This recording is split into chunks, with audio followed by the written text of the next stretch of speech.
Hi ಸ್ನೇಹಿತರೆ, ಎಲ್ರಿಗೂ ನಮಸ್ಕಾರ. ಮತ್ತೊಂದು ವಿಡಿಯೋಗೆ ತಮಗೆಲ್ಲರಿಗೂ ಸ್ವಾಗತ. ಸ್ನೇಹಿತರೆ, ಇವತ್ತಿನ ಈ ವಿಡಿಯೋದಲ್ಲಿ ಯಾವುದ್ರ ಬಗ್ಗೆ ನಾನು ನಿಮ್ಮ ಜೊತೆ ಚರ್ಚೆ ಮಾಡ್ತಾ ಇದ್ದೀನಿ ಅಂತಂದರೆ, ಮೊದಲನೇದಾಗಿ ನನ್ನ ಫಾರ್ಮ್ನ ಅಪ್ಡೇಟ್ ಬಗ್ಗೆ. ಈಗ ಕೋಳಿಗಳು ಯಾವ ರೀತಿ ಇದೆ, ನೆಕ್ಸ್ಟ್ ಏನು ಮಾಡ್ತಾ ಇದ್ದೀನಿ, ಮೇಕೆ ಸಾಕಾಣಿಕೆ, ಕುರಿ ಸಾಕಾಣಿಕೆ ಬಗ್ಗೆ ಏನು ಪ್ಲಾನ್ ಮಾಡಿದ್ದೀನಿ ಅನ್ನೋದ್ರ ಬಗ್ಗೆ. ಇನ್ನೊಂದು, ಇಷ್ಟು ದಿನದ ಒಂದು ಎಕ್ಸ್ಪೀರಿಯನ್ಸಲ್ಲಿ ಈಗ ಹೊಸದಾಗಿ ಯಾರು ಬರಬೇಕು ಈ ಅಗ್ರಿಕಲ್ಚರ್, ಅದರಲ್ಲೂ ನಾಟಿ ಕೋಳಿ ಯಾರು ಸಾಕಬೇಕು, ಮೇಕೆ ಸಾಕಾಣಿಕೆ, ಹೈನುಗಾರಿಕೆ ಆಗಿರ್ಬೋದು, ಟೋಟಲಿ ಒಂದು ಒಳ್ಳೆ ಬಿಸ್ನೆಸ್ ಇದೆ, ಈ ಅಗ್ರಿಕಲ್ಚರ್ಗೆ ಬರಬೇಕು ಅನ್ನುವಂಥವ್ರಿಗೆಲ್ಲ ಒಂದಷ್ಟು ಮಾಹಿತಿ ನೀಡೋಣ ಅಂದ್ಬಿಟ್ಟು ಈ ವಿಡಿಯೋ ಮಾಡ್ತಾ ಇರುವಂಥದ್ದು. ಸೊ ಇದೊಂಥರ ಇಂಟ್ರೆಸ್ಟಿಂಗ್ ವಿಡಿಯೋನೇ. ಈಗ ನಾನು ಸ್ಟಾರ್ಟ್ ಮಾಡಬೇಕಾದ್ರೆ ಯಾವ ರೀತಿ ಸ್ಟಾರ್ಟ್ ಮಾಡಿದೆ, ಮತ್ತು ಈಗ ಸಿಚುವೇಶನ್ ಯಾವ ರೀತಿ ಇದೆ ಅನ್ನೋದ್ರ ಬಗ್ಗೆ ಎಲ್ಲ ಡಿಸ್ಕಸ್ ಮಾಡೋಣ. ಯಾರು ಹೊಸದಾಗಿ ಇದನ್ನೆಲ್ಲ ಮಾಡಬೇಕು ಅನ್ನೋಂಗಿದ್ರೆ ಅವ್ರಿಗೂ ಕೂಡ ಒಂದು ಐಡಿಯಾ ಸಿಗುತ್ತೆ ವಿಡಿಯೋದಿಂದ ಸ್ನೇಹಿತರೆ. ಸೊ ವಿಡಿಯೋನ ಕಂಪ್ಲೀಟಾಗಿ ನೋಡಿ. ಮತ್ತು ನಾನು ಯಾರನ್ನೂ ಕೂಡ ಸಬ್ಸ್ಕ್ರೈಬ್ ಮಾಡಿ ಅಂತ ಕೇಳಲ್ಲ. ಏನಕ್ಕೆ ಅಂತಂದರೆ, ಈಗ ನಮ್ಮ ಸರೌಂಡಿಂಗ್ಸಲ್ಲಿ ತುಂಬ ಥರ ಜನರು ತುಂಬ ಬಿಸ್ನೆಸ್ಗಳು ಮಾಡ್ತಾ ಇರ್ತಾರೆ. ಸೊ ಯಾರಿಗೆ ನನ್ನ ಚಾನಲ್ ಇಷ್ಟ ಆಗುತ್ತೋ ಅವರು ಸಬ್ಸ್ಕ್ರೈಬ್ ಮಾಡಿ. ಸೊ ಯಾರಿಗೆ ಯೂಸ್ಫುಲ್ ಆಗಿದೆ, ಈ ವಿಡಿಯೋಸ್ ಎಲ್ಲ ಯೂಸ್ಫುಲ್ ಆಗಿದೆ ಅನ್ನೋರು ಖಂಡಿತವಾಗ್ಲೂ ಸಬ್ಸ್ಕ್ರೈಬ್ ಮಾಡಿ. ಮುಂದೆ ಕೂಡ ಇದೇ ರೀತಿಯ ಒಂದು ವೀಡಿಯೋಸ್ನ ಅಪ್ಲೋಡ್ ಮಾಡ್ತೀನಿ ಸ್ನೇಹಿತರೆ. ಮೊದಲನೇದಾಗಿ ಸ್ನೇಹಿತರೆ, ಒಂದು ಈ ನಮ್ಮ ಕೋಳಿ ಫಾರ್ಮ್ ಬಗ್ಗೆ ಅಪ್ಡೇಟ್ ತಿಳಿಸ್ಬೇಕು ಅಂತಂದರೆ, ಸ್ಟಾರ್ಟಿಂಗು ಫೆನ್ಸಿಂಗ್ ಮಾಡಿದೆ. ಫಸ್ಟ್ ಒಂದು ವಿಡಿಯೋ ಕ್ಲಿಪ್ ತೋರಿಸ್ಬಿಡ್ತೀನಿ ನೋಡಿ, ನಮ್ಮ ಕೋಳಿಗಳೆಲ್ಲ ಯಾವ ರೀತಿ ಆರಾಮಾಗಿ ಮೇಯ್ಕೊಂಡಿದೆ ಅಂತ. ಸೊ ಅವಕ್ಕೂ ನಮಗೂ ಒಂಥರ ರಿಲೇಷನ್ಶಿಪ್. ಈಗ ನಮ್ಮ ಈ ರಾಜ ಅಂತ ಫಸ್ಟೇ ಒಂದು ವಿಡಿಯೋ ಮಾಡಿ ತೋರಿಸಿದೆ. ಈ ರೀತಿ ಒಂದಷ್ಟು ಹುಂಜಗಳೆಲ್ಲ ನಾವು ಅವರೆಲ್ಲ ಫ್ರೆಂಡ್ಸ್ ಇದ್ದಂಗೆ. ಸೊ ನಾವು ಬಂತಿದ್ದಂಗೆ ವಿಡಿಯೋ ಮಾಡ್ತಿದ್ದಂಗೆ ಫಸ್ಟ್ ಅವರೇ ಕಾಣುವಂಥದ್ದು ನಿಮ್ಮ ಕಣ್ಣಿಗೆ. ಸೊ ನೋಡ್ತಾ ಇದ್ದೀರಲ್ಲ. ಸೊ ಆ ರೀತಿ ನಮಗೂ ಒಂದು ಬಾಂಡಿಂಗು ಕೋಳಿ ಸಾಕಾಣಿಕೆಯಲ್ಲಿ. ಸೊ ತುಂಬ ಜನ ಡಿಸೀಸ್ಗಳು ಬರುತ್ತೆ ಸರ್, ಅಷ್ಟು ಕೋಳಿ ಸತ್ತೋಯ್ತು, ಇಷ್ಟು ಕೋಳಿ ಸತ್ತೋಯ್ತು ಅನ್ನೋಂಗಿದ್ರೆ, ಆದರೂ ಕೂಡ ಅದನ್ನೆಲ್ಲ ಪ್ರಾಬ್ಲಮ್ಸ್ನೆಲ್ಲ ಸಾಲ್ವ್ ಮಾಡ್ಕೊಂಡು ನಿಧಾನವಾಗಿ ಹಂತವಾಗಿ ಮಾಡುವಂಥದ್ದೇ ಈ ಅಗ್ರಿಕಲ್ಚರ್ ಅನ್ನುವಂಥದ್ದು. ನೋಡಿ, ಕೋಳಿಗಳೆಲ್ಲ ಆರಾಮಾಗಿ ಮೇಯ್ಕೊಂಡು, ಅದೇನಪ್ಪ ನಮಗೆ ಡಿಸೀಸ್ಗಳು ಅನ್ನೋದಕ್ಕಿಂತ ಒನ್ ಟೈಮ್ ವ್ಯಾಕ್ಸಿನೇಷನ್ ಮಾಡಿದೆ, ಒಂದೇ ಒಂದು ಟೈಮ್ ಮಾಡಿರೋದು. ಸೊ ನಾನು ಫ್ರ್ಯಾಂಕಾಗಿ ಹೇಳ್ಕೊತೀನಿ, ಈಗ ನಾನು ಯಾವುದೇ ರೀತಿಯ ಲಸೋಟ ಆಗ್ಬೋದು, IBD ಆಗ್ಬೋದು, ಏನೂ ಕೊಡ್ತಾ ಇಲ್ಲ. ಡಿಸೀಸ್ಗಳು ಬಂದರೆ ಅದನ್ನು ಸಪ್ರೇಟ್ ಮಾಡಿ ಆ್ಯಂಟಿಬಯೋಟಿಕ್ ನೀಡುವಂಥದ್ದು, ಒಂದಷ್ಟು ಕೇರ್ ತಗೊಂಡು ನಾನು ಸಾಕ್ತೀನಿ. ಸೊ ಇದನ್ನು ನೋಡ್ಬೋದು. ಸರಿ, ನೆಕ್ಸ್ಟು ಏನು ಮಾಡ್ತೀರಾ ಸರ್ ಅಂತಂದರೆ, ಈಗ ಒಂದಷ್ಟು ಕೋಳಿ ಗಿಡ ಮರಗಳು ಬೆಳೆಸಿದ್ದಾಯಿತು, ಹಣ್ಣಿನ ಗಿಡಗಳನ್ನ ಬೆಳೆಸಿದ್ದಾಯಿತು. ನೆಕ್ಸ್ಟು ಇದನ್ನು ದೊಡ್ಡ ಲೆವೆಲ್ಗೆ ತಗೊಂಡು ಹೋಗಲೇಬೇಕು. ನನ್ನ ಒಂದು ಏಮ್ ಕೂಡ ಅದೇ. ಈ ಅಗ್ರಿಕಲ್ಚರ್ಲಿ ಹೆಂಗೆ ಅಂತಂದರೆ ಸ್ನೇಹಿತರೆ, ತುಂಬಾ ಟೈಮ್ ಸಿಗುತ್ತೆ. ಸೊ ಈಗ ನಾನು ಬೆಳಗ್ಗೆ ಬರ್ತೀನಿ ಇಲ್ಲಿಗೆ ಯಾರೂ ಎಂಟ್ರಿ ಕೊಡೋಕ್ಕಾಗಲ್ಲ. ಮೀನ್ಸ್ ಯಾರು ಅಂತಂದರೆ, ಯಾವುದೇ ರೀತಿಯಾದಂಥ ನಾಯಿ ಆಗಿರ್ಬೋದು, ಚೈನ್ ಲಿಂಕ್ ಮೆಶ್ ಹಾಕಿದ್ದೀನಿ, ಆಮೇಲೆ ಚಿಕನ್ ಮೆಶ್ ಹಾಕಿದ್ದೀನಿ, ಆಮೇಲೆ ಗ್ರೀನ್ ನೆಟ್ ಹಾಕಿದ್ದೀನಿ. ಯಾವುದೇ ನಾಯಿ ಆಗಲಿ ಇಲ್ಲ ಬೆಕ್ಕೋ ಯಾರೋ ಮನುಷ್ಯರು ಕೂಡ ಒಳಗಡೆ ಬರೋಕ್ಕಾಗಲ್ಲ. ಆ ರೀತಿ ಸೇಫ್ಟಿ ಮಾಡಿ ಈ ಜಾಗನ ಪ್ರಿಪೇರ್ ಮಾಡಿ ಇಟ್ಟಿದ್ದೀನಿ. ಸೊ ಅದರಿಂದ ಸೇಫ್ಟಿಯಾಗಿರುತ್ತೆ.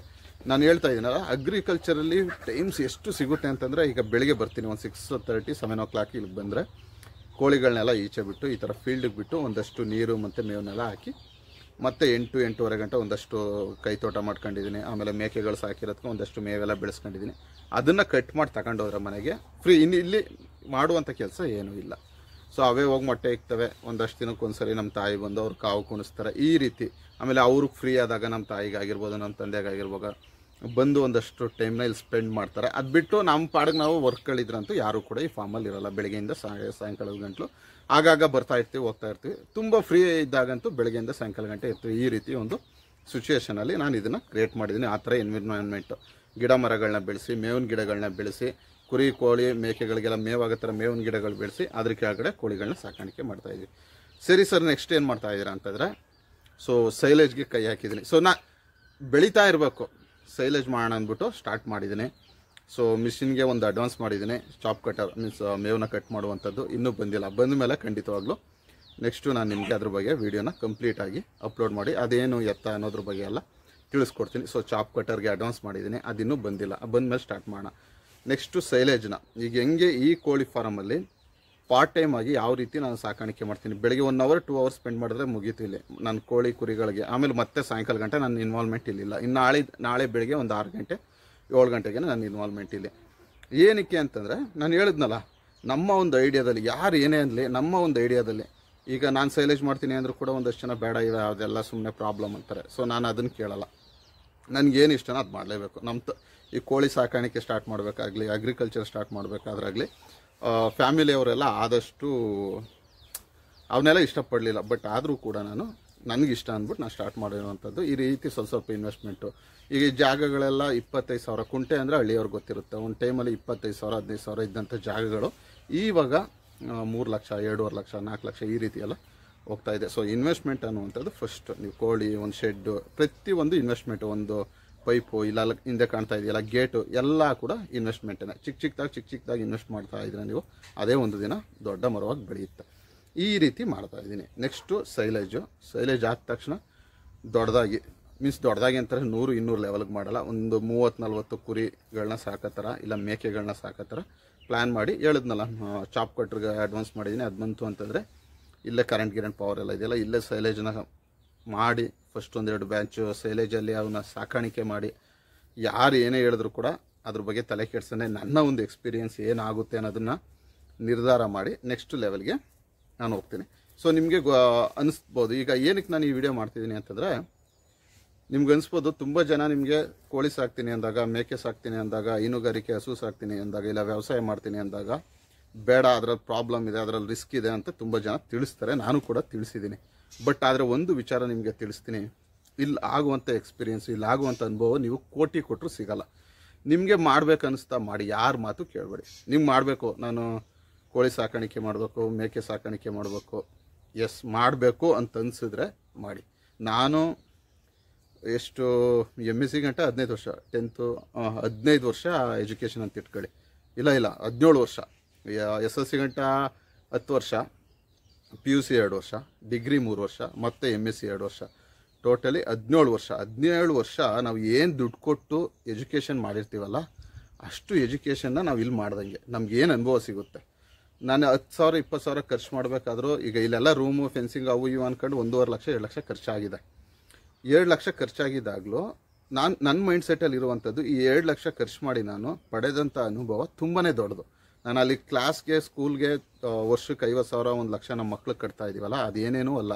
ನಾವು ಕೂಡ ಕಲಿಯೋದು ತುಂಬಾ ಇರುತ್ತೆ. ನೀವೇನಾದರೂ ಅಗ್ರಿಕಲ್ಚರ್ ಮಾಡಬೇಕು, ಏನಾದರೂ ಸಾಕಾಣಿಕೆ ಮಾಡಬೇಕು, ಏನಾದರೂ ಒಂದು ಕೃಷಿ ಮಾಡಬೇಕು, ಏನಾದರೂ ಆಗಲಿ, ನೀವು ಏನೇ ಒಂದು ಮಾಡಬೇಕು ಅಂತಿದ್ರೆ, ನಿಮ್ಗೆ ತುಂಬ ಇಷ್ಟ ಆಯ್ತಿದ್ರೆ 10,000 20,000 50,000 ಇನ್ವೆಸ್ಟ್ ಮಾಡಿ. ಲಾಸ್ ಆಗ್ಬೋದು, ಲಾಭ ಆಗ್ಬೋದು, ಅದು ಸೆಕೆಂಡ್ರಿ. ಬಟ್ ನೀವು 50,000 ಇನ್ವೆಸ್ಟ್ಮೆಂಟ್ ಮಾಡಿದಾಗ ನೀವು ಕಲಿತೀರಲ್ಲ, ಇಲ್ಲಿ ಆ ಅನುಭವ ಇದೆಯಲ್ಲ, ತುಂಬಾ ಎಕ್ಸ್ಪೀರಿಯೆನ್ಸ್ ಇದೆಯಲ್ಲ, ಅದನ್ನು ನಿಮ್ಗೆ ಯಾರೂ ಕಲ್ಸೋಕ್ಕಾಗಲ್ಲ. ನೀವು ಯಾವನಿಗಾರು ಒಂದು 50,000 ಕೊಟ್ಬಿಟ್ಟು ನನಗೆ ಈ ಎಕ್ಸ್ಪೀರಿಯೆನ್ಸ್ ಕೊಡು, ಈ ಗಿಡ ಬೆಳೆಸುವಂಥ ಎಕ್ಸ್ಪೀರಿಯೆನ್ಸ್ ಕೊಡಿ, ಕೋಳಿ ಬೆಳೆಸುವಂಥದ್ದು, ಹಸು ಸಾಕಾಣಿಕೆ ಮಾಡುವಂಥದ್ದು ಎಕ್ಸ್ಪೀರಿಯೆನ್ಸ್ ಕೊಡಿ ಅಂದರೆ ಯಾವ ಸ್ಕೂಲವರು ಕೊಡೋಕ್ಕಾಗಲ್ಲ. ಸೊ ನಿಮಗೆ ಟ್ರೈನಿಂಗ್ ಹೋಗ್ಬೋದು, ಎಕ್ಸ್ಪೀರಿಯೆನ್ಸ್ ಸರ್ಟಿಫಿಕೇಟ್ಗಳು ಕೊಡ್ಬೋದು, ಬಟ್ ನೀವೇ ಸಾಕಾಣಿಕೆ ಮಾಡಿದಾಗ ಅದರಲ್ಲಿ ಆಗುವಂಥ ಅನುಭವ ಇದೆಯಲ್ಲ, ಅದು ಲೈಫ್ ಸ್ಟೈಲ್ ಇದೆಯಲ್ಲ, ಅದನ್ನೇ ಯಾರೂ ಕೊಡೋಕ್ಕಾಗಲ್ಲ. ನಾನು ಯಾವಾಗಲೂ ಇನ್ವೆಸ್ಟ್ಮೆಂಟ್ ಮಾಡ್ಬೇಕಾದ್ರೆ ಅದನ್ನೇ ಥಿಂಕ್ ಮಾಡ್ತೀನಿ. ಸೊ ಈಗ ಚಾಪ್ ಕಟ್ರ್ ಆಗಿರ್ಬೋದು, ಇನ್ನೊಂದಾಗಿರ್ಬೋದು, ಸೈಲೇಜ್ ಬ್ಯಾಗ್ಸ್ ಆಗಿರ್ಬೋದು, ಇದಕ್ಕೆ ಅಂದ್ಬಿಟ್ಟು ಒಂದು ನನ್ನ ಲೆಕ್ಕಾಚಾರದಲ್ಲಿ ಒಂದು 50,000 ಖರ್ಚಾಗುತ್ತೆ ಅಂದ್ಕೊಂಡಿದ್ದೀನಿ ನೆಕ್ಸ್ಟ್ ಲೆವೆಲ್ಗೆ, ಬರೀ ಮೇವ್ಗೆನೆ. ನೆಕ್ಸ್ಟು ಮರಿಗಳೆಲ್ಲ ತಂದರೆ ಒಂದು 50,000. ನೆಕ್ಸ್ಟ್ ನನ್ನ ಇನ್ವೆಸ್ಟ್ಮೆಂಟು 1-1.5 ಲಕ್ಷ ಇರುತ್ತೆ. ಯಾವುದಕ್ಕೆ ಈ ಕುರಿ ಮೇಕೆ ಸಾಕಾಣಿಕೆ ಸ್ಟಾರ್ಟ್ ಮಾಡೋಕ್ಕೆ ನಾನೊಂದು ಪ್ಲ್ಯಾನ್ ಮಾಡ್ಕೊಂಡಿದ್ದೀನಿ.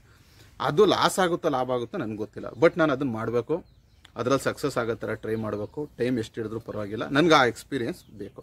ಆ 1.5 ಲಕ್ಷ 1 ಲಕ್ಷ ಅನ್ನುವಂಥದ್ದು ಮುಖ್ಯ ಅನ್ನೋದಕ್ಕಿಂತ ನನಗೆ ಆ ಎಕ್ಸ್ಪೀರಿಯೆನ್ಸ್ ಬೇಕು. ಚೆನ್ನಾಗಾಯಿತು, ಸಕ್ಸಸ್ ಆಯಿತು ಅಂತಂದರೆ 1 ಲಕ್ಷ ಹೋಗಿ ನನಗೆ 2 ಲಕ್ಷ 3 ಲಕ್ಷ ಲಾಭ ಸಿಗ್ಬೋದು. ಇಲ್ಲ ಅಂದರೆ ಆ 1 ಲಕ್ಷ ಹೋಗ್ಬೋದು ನನ್ನ ಕೈಯಿಂದ. ಬಟ್ ನನಗೆ ಆ ಎಕ್ಸ್ಪೀರಿಯೆನ್ಸ್ ಅನ್ನುವಂಥದ್ದು ಬೇಕು. ಸೈಲೇಜ್ ನಾನು ಮಾಡಬೇಕು. ನಾನು ಯಾರೇ ಏನೇ ಹೇಳಿದ್ರು ಕೂಡ ಕೇಳಲ್ಲ. ಸೈಲೇಜ್ನ ಮಾಡಬೇಕು, ನನಗೆ ಎಕ್ಸ್ಪೀರಿಯೆನ್ಸು. ಈಗ ಇಂಜಿನಿಯರಿಂಗ್ ಓದೋಕ್ಕೆ 3 ಲಕ್ಷ 4 ಲಕ್ಷ ನೀವು ಕೊಡ್ತೀರಾ ಅಲ್ಲಿ. ಇವನ್ ನಾನು ಕೊಟ್ಟಿದ್ದೀನಿ ಡಿಗ್ರಿ ಮಾಡ್ಬೇಕಾದ್ರೆ, ಆ ಥರ ಕೊಡ್ತೀವಿ ನಾವು 5 ಲಕ್ಷ 6 ಲಕ್ಷ. ಬಟ್ ಇಲ್ಲ 50,000 ಖರ್ಚು ಮಾಡೋಕ್ಕೆ ಹಿಂದೆ ಮುಂದೆ ನೋಡ್ತೀವಿ. ಬಟ್ ಆ ಎಕ್ಸ್ಪೀರಿಯೆನ್ಸ್ಗೋಸ್ಕರ ಆದರೂ ನಾವು ಇನ್ವೆಸ್ಟ್ಮೆಂಟ್ ಮಾಡಿ ಕಲಿಬೇಕು, ಅದ್ರಲ್ಲಿ ಸಕ್ಸಸ್ ಆಗೋಕ್ಕೆ ಟ್ರೈ ಮಾಡ್ಬೇಕು ನಾವು. ಸೊ ಅದೇ real education. Life full education ಅಂತದ್ದು ಕಲಿತಾ ಇರುವಂಥದ್ದೇ ಹೊಸ್ದಾಗಿ. ನೆಕ್ಸ್ಟು ನಾನು ಏನಕ್ಕೆ ನಿಮ್ಗೆ ತಿಳಿಸ್ತಾ ಇದ್ದೀನಿ ಅಂತ, ತುಂಬ ಜನ ಸ್ಟಾರ್ಟ್ ಮಾಡಬೇಕು ಅಂತಿದ್ದೀನಿ. ಪಾಪ ಅಮೆರಿಕಾ ಅಲ್ಲೇ ಇಲ್ಲಿ ಅದು ತುಂಬ ಜನ ಕಾಲ್ ಮಾಡ್ತಿರ್ತಾರೆ ಪಾಪ. ಮೊನ್ನೆ ಒಬ್ಬರು ಸರ್ ನಮ್ಮ ಫಾರ್ಮ್ ಬನ್ನಿ ಅಂತಂತಿದ್ರು. ಸೊ ಈ ವಿಡಿಯೋಸ್ ನೋಡ್ತಿದ್ರೆ ಅವ್ರಿಗೆ ಅನುಭವ ಆಗುತ್ತೆ. ನೀವೇನೇ ಮಾಡಬೇಕಂತಿದ್ರೆ ನಿಮ್ಮ ಹತ್ರ ಒಂದಷ್ಟು ಅಮೌಂಟ್ ಇತ್ತು ಅಂತಂದರೆ ಸಾಲ ಮಾಡಿ ದಯವಿಟ್ಟು ಮಾಡಬೇಡಿ. ರಿಟರ್ನ್ಸ್ ಅನ್ನುವಂಥದ್ದು ತುಂಬ ಸ್ಲೋ. ನಾನು ಹೇಳಿದ್ನಲ್ಲ ಇನ್ವೆಸ್ಟ್ಮೆಂಟ್ ಅನ್ನೋ ಹತ್ರ. ಈಗ ಲ್ಯಾಂಡ್ಗೆ ಇನ್ವೆಸ್ಟ್ಮೆಂಟು 20 ಲಕ್ಷ ಮಾಡಿದ್ದೀನಿ ಅಂತಂದರೆ ಅದನ್ನು ನೀವು ನಾಳೆನೇ ಮಾಡ್ತೀನಿ ಅಂದರೆ ಅದನ್ನು 21 ಲಕ್ಷ ಕೊಟ್ಟು ಯಾರೂ ತಗೊಳ್ಳಲ್ಲ.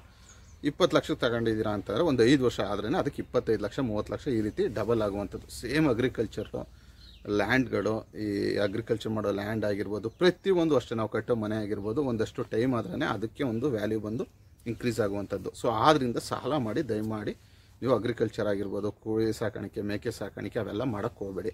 ಆದರೆ ನಿಮ್ಮ ಹತ್ರ ಒಂದಷ್ಟು ಅಮೌಂಟ್ ಇದೆ, ಒಂದು ಅಮೌಂಟ್ನ ಕೂಡಿಟ್ಟಿದ್ದೀವಿ ಅಂತಂದರೆ ನೀವು ಕಂಪಲ್ಸರಿ ಮಾಡಿ. ನಿಮ್ಗೆ ಇಷ್ಟ ಇದೆ, ಅದು ಲಾಸೋ ಲಾಭ, ನನಗೆ ಆ ಎಕ್ಸ್ಪೀರಿಯನ್ಸ್ ಬೇಕು, ಕೋಳಿ ಸಾಕೋ ಎಕ್ಸ್ಪೀರಿಯನ್ಸ್ ಬೇಕು, ಕುರಿ ಸಾಕೋ ಎಕ್ಸ್ಪೀರಿಯನ್ಸ್ ಬೇಕು, ಮೇಕೆ ಸಾಕೋ ಎಕ್ಸ್ಪೀರಿಯನ್ಸ್ ಬೇಕು ಅನ್ನಂಗಿದ್ರೆ ದಯವಿಟ್ಟು ನೀವು ಮಾಡಿ. ನಾನು ಯಾವತ್ತೂ ಯಾರಿಗೂ ಕೂಡ ಬೇಡ ಅಂತ ತಿಳಿಸಲ್ಲ. ಸೊ ನನ್ನ ಮೈಂಡಲ್ಲಿ ಈಗ ನೆಕ್ಸ್ಟ್ ಇರೋದು ಸೈಲೇಜು, ಒಂದಷ್ಟು ಕುರಿ ಮೇಕೆಗಳನ್ನ ದೊಡ್ಡ ಪ್ರಮಾಣದಲ್ಲಿ ಸಾಕಬೇಕು ಅನ್ನೋವಂಥದ್ದು ನೆಕ್ಸ್ಟು ನನ್ನ ಒಂದು ಅಪ್ಡೇಟು. ಈ ಕೋಳಿಗಳು ಸಾಕು, ನಾನು ಯಾವಾಗಲೂ ಒಂದು 100-150 ಕೋಳಿಗಳು ಇರೋ ಥರ ಮೇಂಟೈನ್ ಮಾಡ್ತೀನಿ. ಆಮೇಲೆ ಜಾಸ್ತಿ ಮಾಡೋಕ್ಕೂ ಆಗಲ್ಲ. ಜಾಸ್ತಿ ಮಾಡ್ತೀವಿ ಅಂತಂದರೆ ಎಕರೆಗಟ್ಟಲೆ ಜಾಗ ಬೇಕು. ಎಕರೆಗಟ್ಟಲೆ ಜಾಗ ಇದ್ದರೂ ಈ ರೀತಿ ಡ್ರೈ ಸೀಸನ್ಗಳೇ ಅವಾಗೆ ಮೇವು ಸಿಗೋಲ್ಲ. ಮೇವು ಸಿಗದಿರೋ ಟೈಮಲ್ಲಿ ನಾವು ಆರ್ಟಿಫಿಷಿಯಲ್ ಮೇವುಗಳನ್ನೆಲ್ಲ ತಂದು ಹಾಕಿದ್ರೆ, ಮೀನ್ಸ್ ಸಿಂಥಸಿಸ್ ಆಗಿರುವಂಥ ಮೇವುಗಳನ್ನೆಲ್ಲ ತಗೊಂಡು ಹಾಕಿದ್ರೆ ಇವಕ್ಕೆ ಇದು ನ್ಯಾಚುರಲ್ನ ಕಳ್ಕೊಳ್ಳುತ್ತೆ. ನಾಟಿ ಕೋಳಿ ಅನ್ನಿಸ್ಕೊಳ್ಳಲ್ಲ. ಈಗೇನು ಫಾರಮ್ ಕೋಳಿ ಅನ್ನುವಂಥ ಒಂದು ಟ್ಯಾಗ್ ಬರುತ್ತೆ ಅದಕ್ಕೆ. ಸೊ ಅದರಿಂದ ಈ ಜಾಗದಲ್ಲಿ ಇವಕ್ಕೆ ನ್ಯಾಚುರಲ್ ಆಗಿ ಏನೇನು ಫೀಡ್ಗಳು ಕೊಡಬೇಕು ಆ ರೀತಿ ಎಲ್ಲ ಮೇಂಟೈನ್ ಮಾಡೋ ಥರ, ಡಿಸೀಸ್ನೆಲ್ಲ ಕಂಟ್ರೋಲ್ ಮಾಡೋ ಥರ ಮಾಡಿದ್ದೀನಿ. ಸೊ ನನ್ನ ಒಂದು ನೆಕ್ಸ್ಟು ಏನು ನಾನು ಏನಕ್ಕೆ ಇದನ್ನು ತಿಳಿಸ್ತಾ ಇದ್ದೀನಿ ಅಂತಂದರೆ, ಮಧ್ಯೆ ಒಂದೊಂದು ವೀಡಿಯೋ ಮಾಡ್ತಿರ್ಬೇಕಿಲ್ಲ ಅಂತಂದರೆ ತುಂಬ ಜನ ಸರ್ ಎಲ್ಲ ಫಾರ್ಮ್ ನಿಲ್ಲಿಸ್ಬಿಟ್ರ ಅನ್ನೋ ಲೆವೆಲ್ಗೆ ಕಾಲ್ ಮಾಡಿದಾಗ ಕೇಳ್ತಾರೆ. ಸೊ ಆ ರೀತಿ ವೀಡಿಯೋಸ್ ಮಾಡ್ತಾಯಿರ್ತೀನಿ. ನೆಕ್ಸ್ಟು ಒಂದು ಸರಿ ನಿಮಗೆ ತಿಳ್ಕೊಬಿಡ್ತು ಅಂದ್ರೆ, ಈಗ 4 ವರ್ಷ ಆಯಿತು ನಾನು ಇದನ್ನೆಲ್ಲ ಸ್ಟಾರ್ಟ್ ಮಾಡಿ. ಒಂದು ಸರಿ ನಿಮ್ಗೆ ಇದರಲ್ಲಿ ಐಡಿಯಾ ಗೊತ್ತಾಯಿತು ಅಂತಂದರೆ, ಆ ಎಕ್ಸ್ಪೀರಿಯನ್ಸ್ ಇದೆಯಲ್ಲ, ನೀವು ಯಾರಿಗೋ ಒಂದು 50,000 ಕೊಟ್ಟು ಟ್ರೈನಿಂಗಲ್ಲಿ ಇದ್ರೂ ಕೂಡ ಗೊತ್ತಾಗಲ್ಲ. 2 ವರ್ಷ 3 ವರ್ಷ 1 ವರ್ಷ 6 ತಿಂಗಳು ಕಳೆದ್ರೇ ನಿಮಗೆ ಇದರಲ್ಲಿ ಎಕ್ಸ್ಪೀರಿಯನ್ಸ್ ಆಗೋದು. ಸೊ ಯಾರಿಗೆಲ್ಲ ಇಂಟ್ರೆಸ್ಟ್ ಇದೆ ದಯವಿಟ್ಟು ಮಾಡಿ. ತುಂಬ ಶ್ರೀಮಂತರು ಮಾಡ್ತಾ ಇರ್ತಾರೆ ಅಗ್ರಿಕಲ್ಚರ್ನೆಲ್ಲ. ಏನಕ್ಕೆ ಅಂದರೆ ಅವ್ರಿಗೆ ಈ ಎಕ್ಸ್ಪೀರಿಯನ್ಸ್ಗೋಸ್ಕರನೇ ಮಾಡ್ತಾ ಇರ್ತಾರೆ. ನೀವು ಕೂಡ ಸಾಲ ಮಾಡಬೇಡಿ. ನಿಮ್ಮ ಅಮೌಂಟಲ್ಲಿ ಒಂದಷ್ಟು ಸೇವಿಂಗ್ಸ್ನ ಇಟ್ಕೊಂಡು ಸ್ವಲ್ಪ ಇನ್ವೆಸ್ಟ್ಮೆಂಟ್ ಮಾಡ್ತಾ ಇರಿ. ಖಂಡಿತವಾಗ್ಲೂ ಒಂದು ಸರಿ ನಿಮಗೆ ಲಾಭ ಬಂದೇ ಬರುತ್ತೆ ಸ್ನೇಹಿತರೆ. ಸೊ ನೆಕ್ಸ್ಟ್ ಮುಂದಿನ ವೀಡಿಯೋಗಳಲ್ಲಿ ಹೊಸ್ದಾಗಿ ಒಂದು ಚಾಪ್ ಕಟ್ರ್ ಬರುತ್ತೆ, ಅದ್ರ ಬಗ್ಗೆನೂ ವೀಡಿಯೋ ಮಾಡೋಣ. ಒಂದು ಹೊಸ್ದಾಗಿ ಈ ಸೈಲೇಜ್ ಮಾಡ್ತಾ ಇದ್ದೀನಿ, ಅದ್ರ ಬಗ್ಗೆ ಎಲ್ಲ ಕುರಿಗಳು ಮೇಕೆಗಳನ್ನೆಲ್ಲ ಒಂದಷ್ಟು ತರಿಸ್ತಾ ಇದ್ದೀನಿ. ಇದ್ರ ಬಗ್ಗೆ ಎಲ್ಲ ಒಂದು ವೀಡಿಯೋ ಮಾಡೋಣ, ಖಂಡಿತವಾಗ್ಲೂ ಮಾಡೋಣ. ಸೊ ನನ್ನ ಐಡಿಯಾ ಹೆಂಗೆ ಅಂತಂದರೆ, ಡೈಲಿ ಒಂದು 2 to 3 ಅವರ್ಸ್ ಮಾತ್ರ ನಾನು ಅಗ್ರಿಕಲ್ಚರ್ಗೆ ಸ್ಪೆಂಡ್ ಮಾಡಬೇಕು ಅನ್ನುವಂಥದ್ದು ನನ್ನ ಒಂದು ಟೈಮ್ ಟೇಬಲು. ನನ್ನ ಟೈಮ್ ಟೇಬಲ್ಲಿ 6 to 8 ಅಥವಾ 8 to 9 ಒಂದು 3 ಅವರ್ಸ್ ಮಾತ್ರ ನಾನು ಈ ಅಗ್ರಿಕಲ್ಚರ್ಗೆ ಸ್ಪೆಂಡ್ ಮಾಡಬೇಕು. 9 ಆಯಿತು ಅಂತಂದರೆ ನನ್ನ ಒಂದು ಬಿಸ್ನೆಸ್ಗೆ ಏನು ಟೈಮ್ನ ಮೀಸಲಿಡಬೇಕು ಆ ರೀತಿ ಒಂದು ಪ್ಲ್ಯಾನ್ ಮಾಡ್ಕೊಂಡು ಸ್ಟಾರ್ಟ್ ಮಾಡ್ತಾಯಿದ್ದೀನಿ. ಆ ರೀತಿ ನಾನು ಅಂದ್ಕೊಂಡಿದ್ದೆಲ್ಲ ಸ್ವಲ್ಪ ಆಗ್ತಾ ಐತೆ. ಒಂದಷ್ಟು ಫೇಲ್ಯೂರ್ಗಳಾದರೂ ಕೂಡ ಆಲ್ಮೋಸ್ಟ್ ಒಂದು 75-80% ಅಷ್ಟು ಅದು ರೀಚ್ ಆಗ್ತಾಯಿದೆ. ನಾನು ಏನು ಅಂದ್ಕೊಂಡಿದ್ದೀನಿ ಅದು ಮಾಡ್ತಾ ಹೋಗ್ತಾಯಿದ್ದೀನಿ. ಸೊ ನೀವು ಕೂಡ ಅಷ್ಟೇ ಮಾಡಬೇಕು ಅನ್ನೋದು ಇಂಟ್ರೆಸ್ಟ್ ಇದ್ದರೆ ಖಂಡಿತವಾಗ್ಲೂ ಮಾಡಿ. ನನ್ನ ಕೈಲಾದಷ್ಟು ಸಪೋರ್ಟ್ನ ನಾನು ಮಾಡ್ತೀನಿ ಸ್ನೇಹಿತರೆ. ಮುಂದಿನ ವೀಡಿಯೋದಲ್ಲಿ ಹೇಳಿದ್ನಲ್ಲ, ಈ ಸೈಲೇಜ್ ಬಗ್ಗೆ, ಚಾಪ್ ಕಟ್ರ್ ಮಿಷಿನ್ಗಳ ಬಗ್ಗೆ ಆಗಿರೋ ಪ್ರತಿಯೊಂದನ್ನು ಕೂಡ ತಿಳಿಸ್ತಾ ಹೋಗ್ತೀನಿ ಸ್ನೇಹಿತರೆ. Thank you. ಬಾಯ್.